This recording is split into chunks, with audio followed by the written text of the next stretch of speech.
मित्रांनो, साधी माणसे या मालिकेच्या आजच्या भागामध्ये लक्ष्मी विचारते, तू त्यांना काही वेडवाकडं बोलली नाहीस ना, ते पुन्हा घरी येणार आहे ना म्हणून मी विचारते. त्यावेळी मीरा म्हणते, नाही गाई, तुझा माझ्यावर विश्वास आहे ना, मी असं त्यांना काही का बोलू, मला काय वेळ लागले का. आणि तसंही आमच्या दोघांमध्ये खूप चांगलं बोलणं झालं. लक्ष्मीच्या मनात अजूनही धाकधूक सुरू असते की सदाशिवराव हे पुन्हा का येणार आहेत रिटर्न. दुसरीकडे आता सुजित कुमार हा त्याच्या माणसाला विचारतो, काय रे, तुला चांगली गाडी चालवता येते ना, एकदम कट टू कट लावली म्हणून विचारलं. तेव्हा तो म्हणतो, हो एकदम मस्त, कारण भिंतीच्या कडेला गाडी लावलेली असते आणि अगदी भिंतीला चिटकून.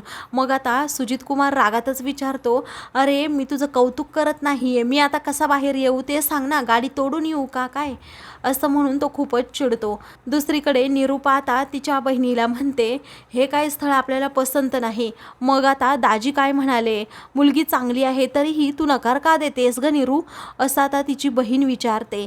त्यावेळी आता निरूपा म्हणते, तुला माहीत नाही ती फुलवाल्याची गरीब मुलगी आहे. तेव्हा गरीब मुली उलट चांगल्या असतात आणि त्या सुखाने संसार करतात. उठ म्हणलं की उठ आणि बस म्हणलं की बस, अशा त्या वागतात. अगं माझी सून ही श्रीमंताची होती, गेली माझ्या मुलाचा हात पकडून दुसरीकडे राहायला. हे यांचं असं असतं. म्हणून तू एक विचार कर, गरीबाचीच मुलगी चांगली आहे, असं आता तिची बहीण म्हणते. त्यावेळी निरूपा आता विचार करते, पंकज पण तेच म्हणाला होता की तुला हक्काची मोलकरीण मिळेल.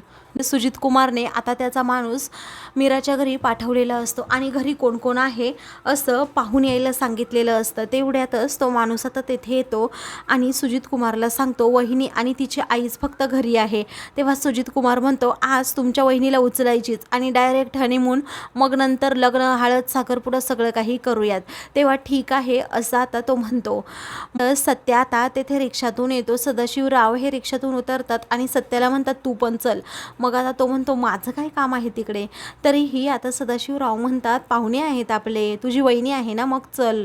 तेव्हा ठीक आहे असं आता सत्या म्हणतो. तर म्हणतो, तो मी गाडी लावून आलो, असं म्हणून तो बरोबर सुजित कुमार असतो त्याच्या गाडीला जवळच गाडी लावतो आणि लगेच घरी येतो. त्यावेळी आता सुजित कुमार हा खूपच भडकतो. तर त्याचा जो माणूस असतो तो रिक्षा एका हाताने ढकलण्याचा प्रयत्न करत असतो, पण त्याला ती काही ढकलत नाही, कारण गाडीजवळच अगदी रिक्षा लावल्यामुळे त्यांना बाहेर येताच येत नसतं. सत्या आणि सदाशिवराव हे घरात येतात. तेव्हा सत्याला पाहताच आता मीरा मनातल्या मनात विचार करते, हा कशाला आला असेल इथे. मग आता ती त्यांच्यासाठी पाणी घेऊन येते. सत्या हा पाणी पितो खरं, परंतु त्याला जोराचा ठसका लागतो. तर आता सत्या मीराकडे पाहतच राहतो. मग काही वेळानंतर आता लक्ष्मी विचारते, काही काम होतं का. त्यावेळी आता सदाशिवराव म्हणतात, हो काम होतंच तसं, असं म्हणून ते पैशांचं पाकिट आता लक्ष्मीकडे देतात. तेव्हा लक्ष्मी विचारते, काय आहे यात. मग आता सदाशिवराव म्हणतात की यामध्ये पैसे आहेत, लग्न म्हटल्यावर खर्च तर येणारच, त्यासाठी हे पैसे ठेवा. तेव्हा आता आधीच तुमचे खूप उपकार आहे, ओझ्याखाली असं जगायचं नाही आहे, पैशांची एवढी गरज नाही आहे आणि आधीच तुम्ही आमच्यासाठी खूप काही केले, असं लक्ष्मी म्हणते. त्यावेळी मीरा देखील ते पैसे घेण्यासाठी नकार देते. सदाशिवराव म्हणतात की मी हे पैसे देत नाही आहे, मीराची जी आजेसासू आहे ना, म्हणजे माझी आई, तिने हे मीरासाठी तिचा आशीर्वाद म्हणून पैसे दिले आहेत, मग तर तुम्हाला घ्यावेच लागतील. आता मीरा ठीक आहे असं म्हणते. सत्य म्हणतो, तुम्ही हे पैसे घेतलेत खरे, परंतु आपल्यामध्येच ही गोष्ट राहिली पाहिजे, दुसरं कोणाला कळता कामा नाही. तेव्हा मीरा आता ठीक आहे असं म्हणते, कुणालाही कळणार नाही असं सांगते. आता सदाशिवरावांचं मन एवढं मोठं आहे हे पाहून मीराला अगदी रडूच येतं. ती म्हणते, काका तुम्ही आमच्यासाठी खूप काही करताय, अहो आमचे दादा इथे नाही आहेत, पण तुम्ही आमच्यासाठी एवढं करताय ना, दादांची तुम्ही उणीव भरून काढली, असं म्हणून ती त्यांच्या पाया पडते.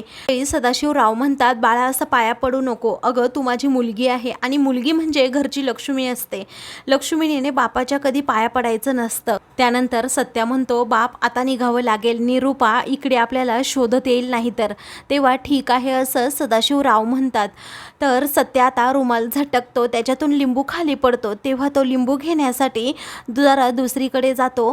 तर आता तो लिंबू घेत असताना तो अचानक उठतो, त्यामुळे सदाशिवरावांचा फोटो चुकूनच धक्का लागून त्याच्या हातातून खाली पडून फुटतो. तेव्हा आता सर्वांनाच खूप मोठा धक्का बसतो. मीरा खूप रागात आता सत्याकडे पाहू लागते. सत्या म्हणतो, चुकून झालं, माफ करा, असं म्हणून. बाप, मी बाहेर आहे, तू लवकर ये, असं म्हणून तो बाहेर जातो. त्यावेळी आता मीरा खूप रागात त्याच्याकडे पाहते. त्या म्हणतो, माझी अशी लाज काढायची होती का? काही कळतच नाही काय करावं.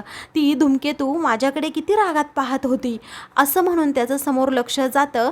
तर आता रिक्षा कुणीतरी त्याला हलवल्याचं दिसतं. तेव्हा तो आता तिथे धावत जातो आणि विचारतो, काय काय चाललंय काय तुमचं? माझ्या रिक्षाला का हात लावला तुम्ही? तेव्हा सत्या आता पुढे जातो. तर आता सुजित कुमार खूप अरेरावी करू लागतो की तुझी हे रिक्षा खटारा इथे का ठेवली आहे? दार उघडत नाहीये, त्यामुळे जागा शिल्लक नाहीये. तेव्हा सत्य आता म्हणतो, हा आहे का? याच्याकडे आता बघतोच, आता मी पोलिसांनाच बोलवतो. माझ्या रिक्षाला तू खटारा म्हणतोस का? असं म्हणून तो सुजित कुमारला खूप घाबरवतो. सुजित कुमारचा माणूस म्हणतो, आता आपल्या गाडीमध्ये सगळे हत्यारे वगैरे आहेत, पोलीस आले तर खूप मोठा घोळ होईल, तुम्ही काहीतरी करा प्लीज. मग आता सुजित कुमार स्वतः नमतं घेतो आणि सत्याला म्हणतो, अहो साहेब, बाबासाहेब आंबेडकर, असं म्हणून तो सत्याला सांगतो की प्लीज पोलिसांना फोन करू नका, आम्ही आपले शांत बसतो. तेव्हा ठीक आहे असं आता सत्य. तर आता सत्याच्या मनात विचार येतोच की हा पुन्हा त्या मुलीला त्रास द्यायला आला आहे, पण मला त्या मुलीला आता सावध करायला हवं, तिची मला मदत करायला हवी. मीरा ही आता तो फोटो पुन्हा जागेवर ठेवते. सदाशिवराव म्हणतात, अहो सत्याने मुद्दाम केलं नाही, त्याच्याकडून चुकून झालं, वाटलं तर मी फ्रेम बनवून आणतो. तेव्हा ठीक आहे असं आता मीरा म्हणते, पण तुम्ही फ्रेम बनवून आणायची नाही, तुम्ही माझ्या वडिलांच्या जागी आहात ना, मग मुलीनेच हे काम करायचं असतं, असं म्हणून आता ती सदाशिवरावांना वडिलांसारखंच मानते. तेव्हा सदाशिवरावांचे डोळे आता पाणवतात. ते म्हणतात, मला तिन्ही मुलं आहे, मुलगी तर नाहीच आहे. आता तू लक्ष्मीच्या पावलांनी माझ्या घरात येणार आहेस, मी मुलगी म्हणूनच तुला वागवणार. तेव्हा मीराला खूपच आनंद होतो. तेवढ्यातच तेथे आता सदाशिवराव येतात. तेव्हा ते म्हणतात, सत्या चल आपल्याला आता घरी जायचंय. मला वाटलं होतं ते पैसे घ्यायचे नाहीत, पण घेतले, कारण लग्न जवळ आले ना, त्यांना ही पैशाची चंचल. सत्या म्हणतो, हो ना, मलाही तेच टेन्शन आलं होतं, पण ती तुझी लाडकी सून किती रागात माझ्याकडे पाहत होती जेव्हा फोटो फुटला तेव्हा. मग आता तो म्हणतो, मी लवकर बाहेर आलो कारण तिने मला घराबाहेर काढण्या अगोदर. सदाशिवराव हसतात आणि म्हणतात, तसं ती काही करणार आहे का? नाही रे, ती नाही काही करणार तसं. आता सुजित कुमारने सत्याचं आणि सदाशिवरावांचं सगळं बोलणं ऐकलेलं असतं. तेव्हा तो आता रागातच इकडे मीराच्या घराकडे पाहतो आणि गाडीच्या खाली उतरतो. समोरून मीराची आई आणि मीरा या दोघीही येत असतात. तेव्हा त्या दोघीही तिथे सुजित कुमारला पाहतात आणि खूपच घाबरतात. दुसरीकडे पारू ही निरूपाच्या मनात आता गरीब मुलगी नक्की कशी असते आणि गरीब मुलीचे फायदे काय असतात, मोलकरीण म्हणून ती कशा प्रकारे तुझ्या घरात काम करेन हे सगळं काही सांगते. आणि म्हणते, गरीब असली म्हणून काय झालं, त्यांच्याकडून थोडे पैसे मागायचे, त्याला काही होत नाही. ही गरीब घरची माणसंसुद्धा काही कमी नसतात, गरीब असल्याचा आवानतात, परंतु त्यांच्याकडेही पैसे असतातच. तेव्हा निरूपाला आठवतं की पंकज म्हणाला होता की ही मोलकरीण असेल. मग आता निरूपाला ते सगळे क्षण आठवू लागतात की कशाप्रकारे मीरा घरातील कामं करते आणि मी मस्त अशी फक्त सोफ्यावर बसून आहे आणि ती माझे कशाप्रकारे पाय चेपते. आता हे सगळं आठवून निरूपा खूपच खुश होते आणि पारूला म्हणते, ठीक आहे, आता मी तुझं सगळं ऐकून घेतलं ना, आता तू जा बरं. तेव्हा ठीक आहे असं आता पारू म्हणते. मग ती आता तेथून जाते. त्यावेळी निरूपा म्हणते, माझा मुलगा MBA झाला आहे, मी काय त्यांना सोडणार आहे का, असं म्हणून आता ती तिच्या आईकडून पैसे घेण्याचं ठरवते. तर दुसरीकडे आता सुजित कुमार हा म्हणतो, काय गुडघ्याला वाशिंग बांधलं का? मीरा आता खूप घाबरते आणि तिची आई देखील. मीरा त्याच्या भीतीने पुढे पुढे चाललेली असते.